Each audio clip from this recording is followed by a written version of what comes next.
पुंडलीकवरदा हरी विठ्ठल श्री ज्ञानदेव तुकाराम सद्गुरु समर्थ त्र्यंबकानंद महाराज की जय।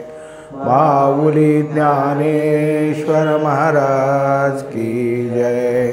शांति ब्रह्म एकनाथ महाराज की जय।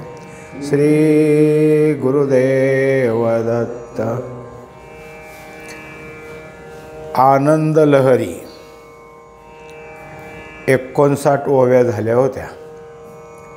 चालू असलेला विषय मायेच्या बद्दलचा आहे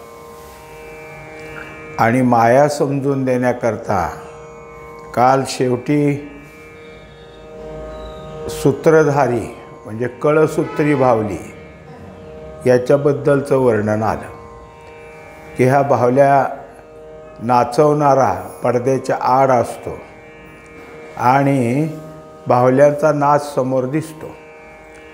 हा कधीच पडद्याच्या पुढे आला नाही,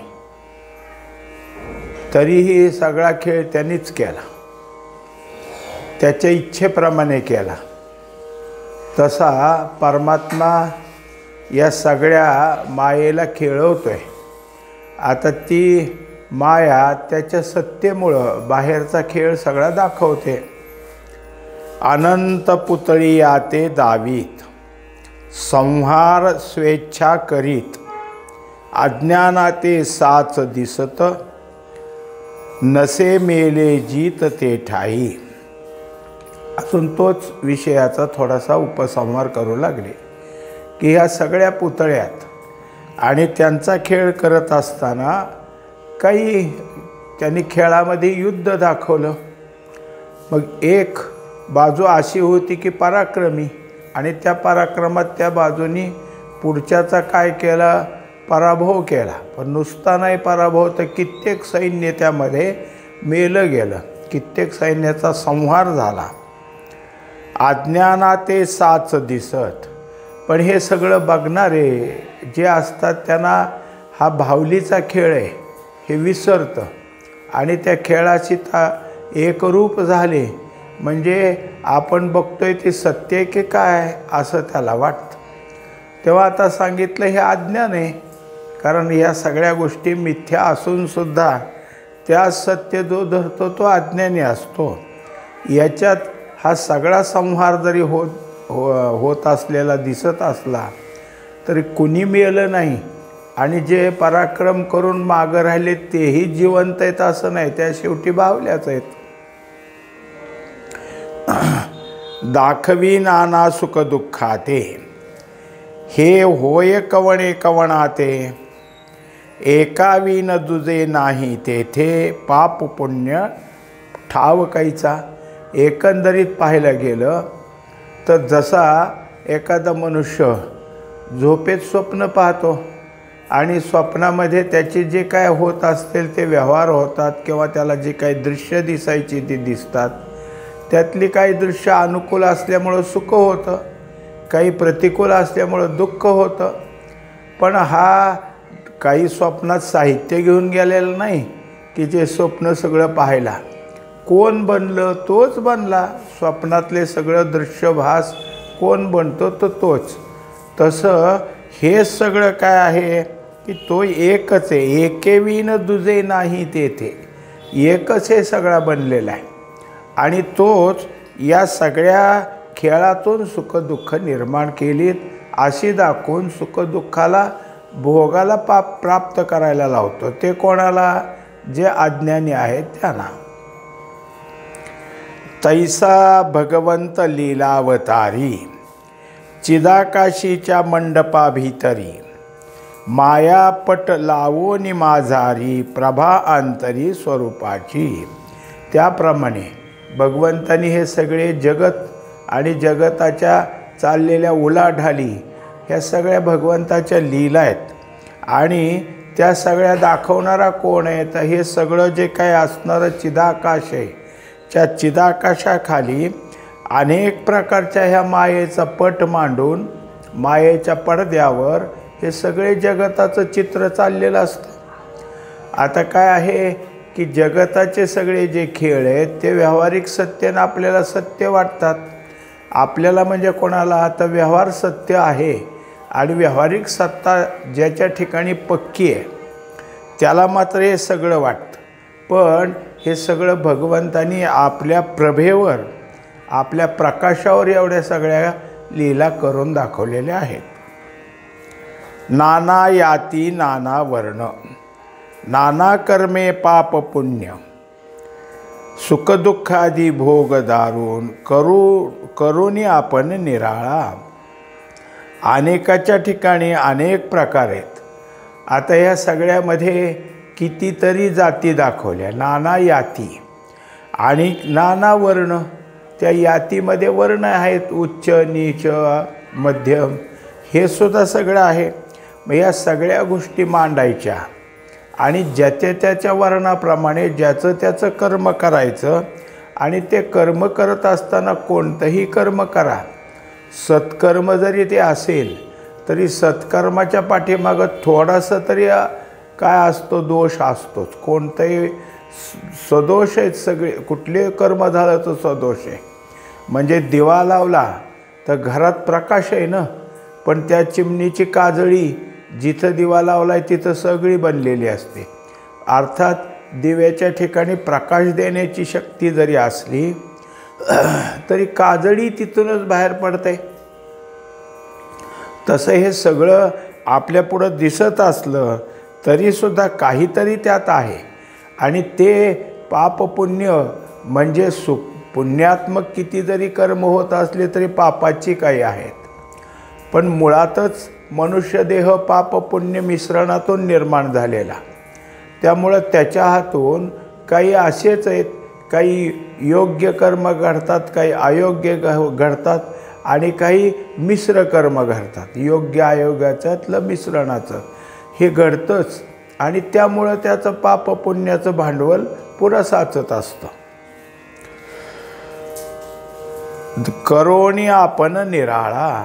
आता ह्या सगळ्या गोष्टी पुढं आपण कर्म करतो. इंद्रियाची कर्म आहेत, कर्मेंद्रियाची कर्म आहेत.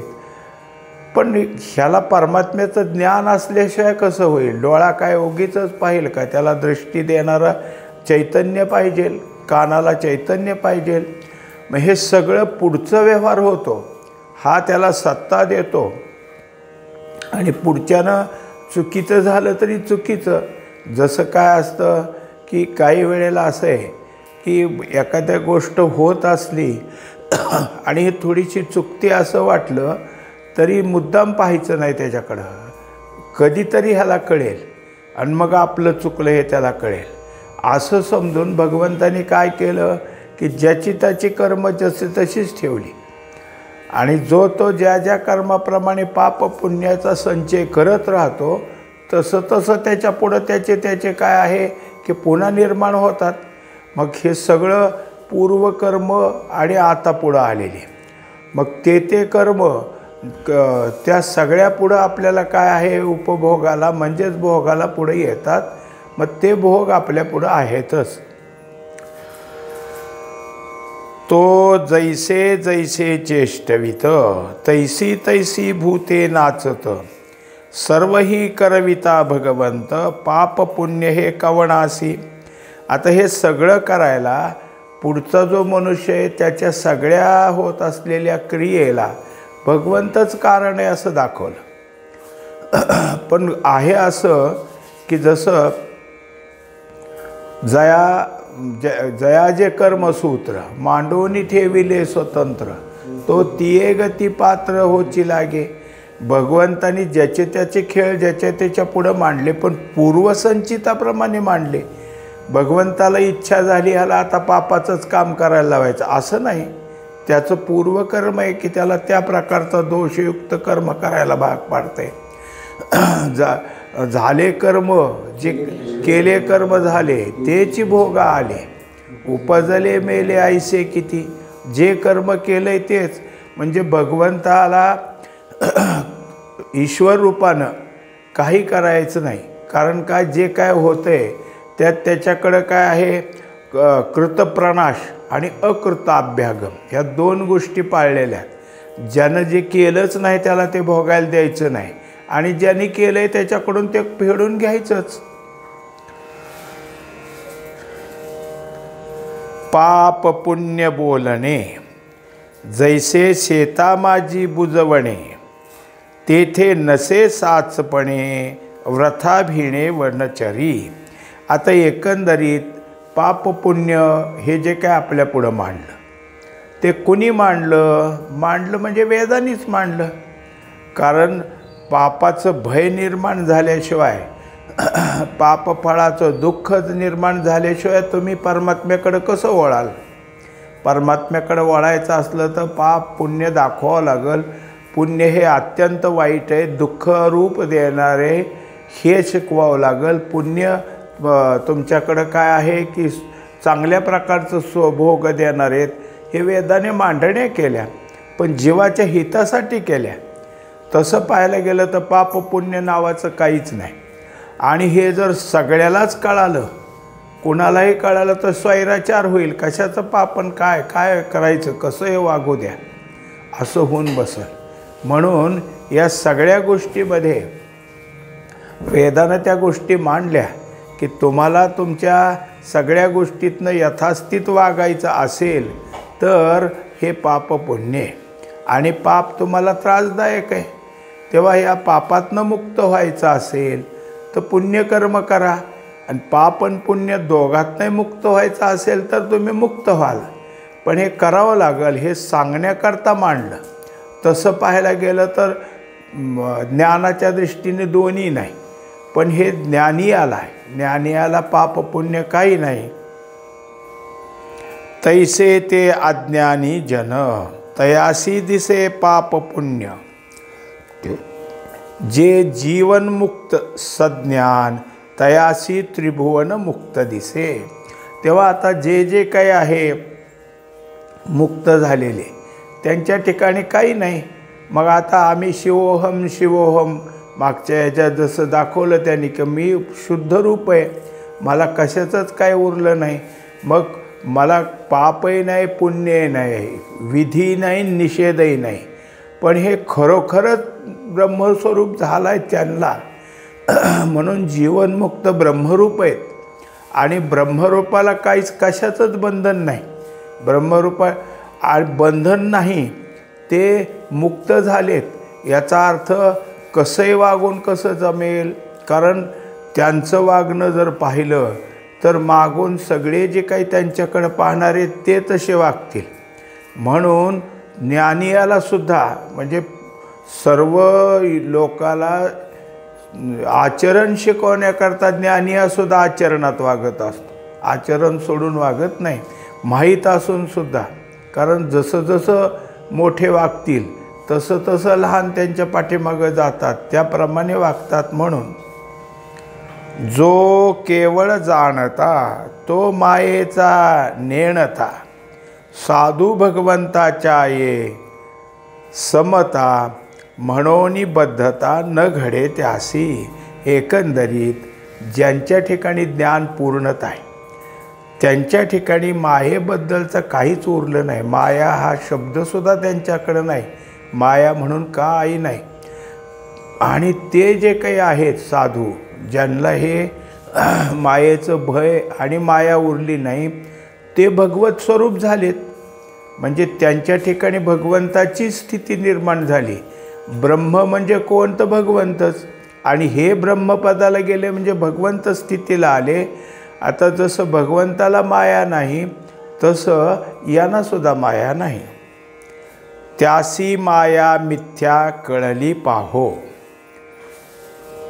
त्यासी माया मिथ्या कळली पाही, तो देही असो निविदेही, जन्म मरणाचे भय नाही, सच्चिदानंद डोही क्रीडतू. आता यांच्याजवळ काही नाही.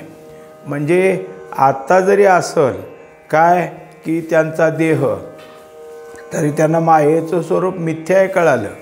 आणि आपल्या अंगावर असलेला देह हा सुद्धा मिथ्याच आहे.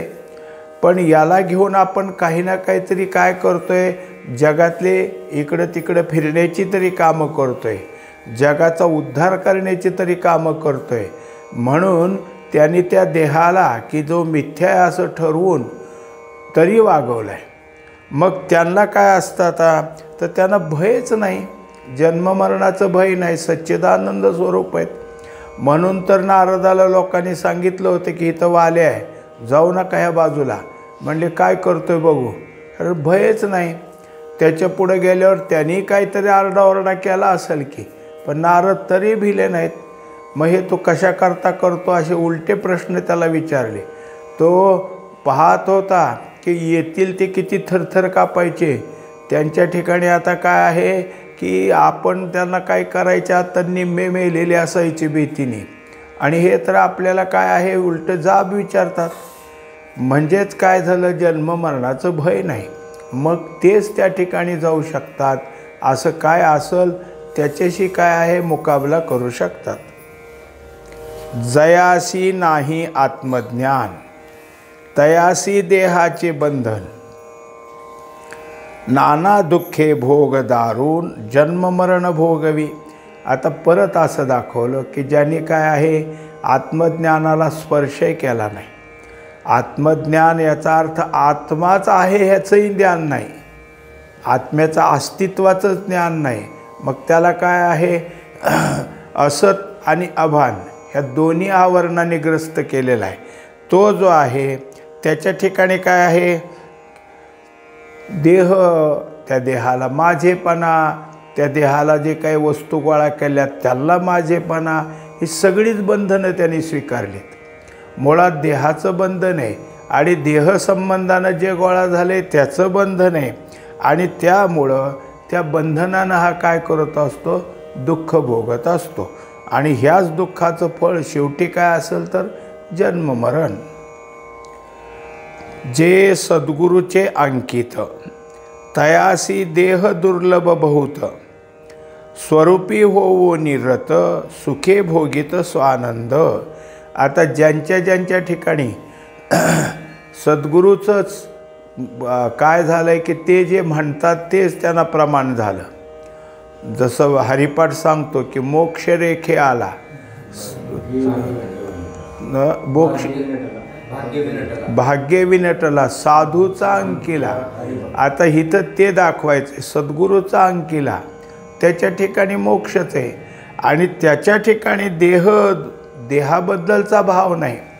आता जर काय असेल त्याने देह आहे आणि त्या देहाचा उपयोग करायचा आहे असं जर ठरवलं असेल तर सद्गुरूच्या सेवेसाठी, एरवी त्या देहाचा काय उपयोग आहे, सद्गुरूच्या सेवेसाठी जे असेल त्या देहाचा तिथं त्यांनी उपयोग करायचा आहे, म्हणून देहाचं आहेपणा त्यांनी मान्य केला. जैसे द्रव्याचेनी गुणे, एकी विष घेऊनी भक्षणे. एकी उपभोग भोगणे, एक दान धर्म करीती. आता ज्याच्याजवळ पैसे अडकाय त्याच्या ठिकाणी काय आहे की हे सगळं प्राप्त होण्याकरता आणखीन काय करावं. एखाद्याला सांगितलं की तुम्हाला इतके पैसे देतो, मग इतके म्हणजे किती, तर भरपूर, आणि काय करा हे एवढं आमच्याजवळ आणलेल्या ह्या बाटलीतलं विष पिऊन दाखवा. आता म्हणले पैसे मिळतात, मग पैसे मिळतात म्हणून विष पिला तर ह्याचं काय होणार आहे, हा मरणार आहे ना. पण ह्यांनी तसा नाही विचार केला, मेलो तर मेलो, मागच्याला होईल. म्हणजे आता दहशतवाद्याचं काय असतं, पैसे द्या आम्ही मरणार, आमच्या घरच्यांना पैसे उपयोगी पडतील. असे जे काय असतात ते सगळे काय आहे त्या द्रव्याच्यासाठी विष प्यायला सुद्धा तयार असतात. एकी उपभोग भोगणे, एक दान धर्म करीती. पण दुसऱ्याने काय केलं, जे काय आपल्याजवळ पैसे त्याचा आपल्याला काय असेल तसा सदुपयोग करून घेतला. अंगाला कपडे, दागिने, खायला प्यायला, राहायला घर, घराभरातल्या मुलाबाळांना ज्या त्या लागणाऱ्या सोयी त्याचा उपयोग केला. आणि दुसऱ्याने पाहिलं की आपल्याला लागतं किती इतकं, आणि मग आपल्याजवळ येतं आहे किती त्यापेक्षा जास्त, मग करून दानधर्म. ज्यांना ज्यांना ज्याची ज्याची गरज आहे त्यांना त्यांना तिथं तिथं देऊ. मग आता त्यामुळं असे जे काय असतात धनवान, त्यांनी काय केलं की कशाची तरी शिबिरं काढायची, आजारपणाच्या मनुष्याला उपयोग करून द्यायचा, झालं दुसरं काही पानपोया काढायच्या, अन्नछत्र उभा करायचं, हे दानधर्म आहेत. आहे त्या पैशाचा उपयोग सगळ्याला होईल असं आपण काहीतरी करावं, असे जे असतात ते या पद्धतीचं दानधर्म करतात. तेथ द्रव्यासी नाही दूषणे, आपुले संचित भोगणे, तैसे देहाचे निगुणे, बद्ध मुक्तपणे भोगीजे. आता काही वेळेला उगीच अर्थवाद केला जातो की म्हणले हे सगळं आम्ही करतो. कोणी सांगितलं की आम्ही असा स्वैराचार करतो आहे कारण आमच्याजवळ पैसे आहेत. कोणी म्हणलं पैशाचा चांगला उपभोग घेतो. कोणी म्हणलं आम्ही दानधर्म करतो. पण म्हणले ह्या सगळ्याला काय, आमच्याजवळ पैसे आहेत, आमच्याजवळ धन आहे आणि म्हणून आम्ही हे सगळं करतो. म्हणजे त्यांनी आपण काय वागतो याच्यापेक्षा धनाला महत्त्व दिलं. हा धनाचा साठा आहे म्हणून आहे. मग इतके पैसे जवळ आहेत मग काय करायचं, करा हौस, असे काही असतात.